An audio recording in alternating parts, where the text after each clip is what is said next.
United States was more interested in nation building.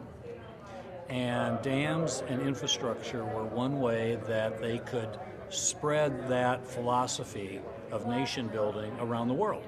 And so they often brought engineers from, and I know personally engineers from Egypt, Iran, Turkey, the other countries in the Middle East to the United States to initially train them in our federal water agencies. Each, the Bureau of Reclamation and the Corps, each had big programs to bring foreign scientists and engineers to train them. And then they would send them back home. So that's how initially the philosophy of building dams got distributed.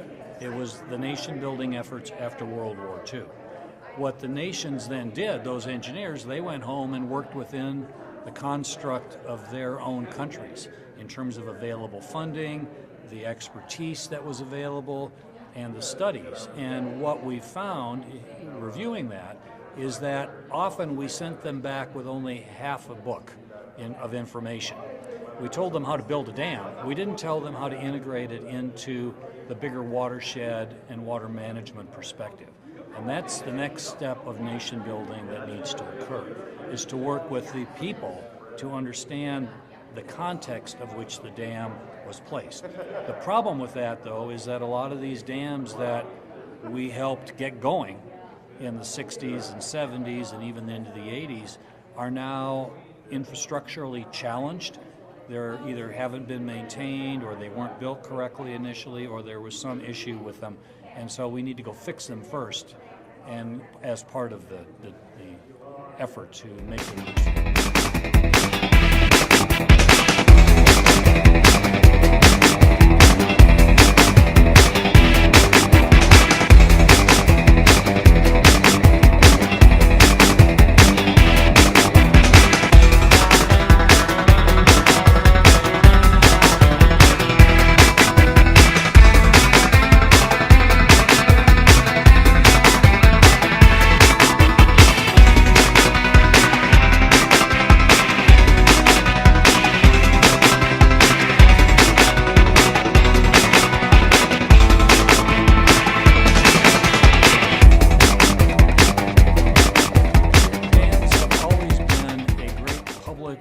Relations tool.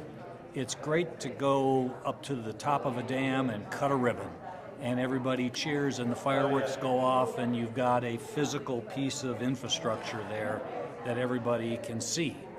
It's much harder to get people too engaged in supporting something they can't see, like an aquifer that's underground, or they don't understand that there is water underneath their feet. You know, they see water, they can touch water, they can get wet by it, they can drink it, they can fish in it, but if they don't see it, it's much harder for them to embrace the dam. So that's why a lot of leaders around the world said, well, let's build dams because we can actually see them and we can see the infrastructure, and they're much easier to deal with from a public perspective because the public can see it.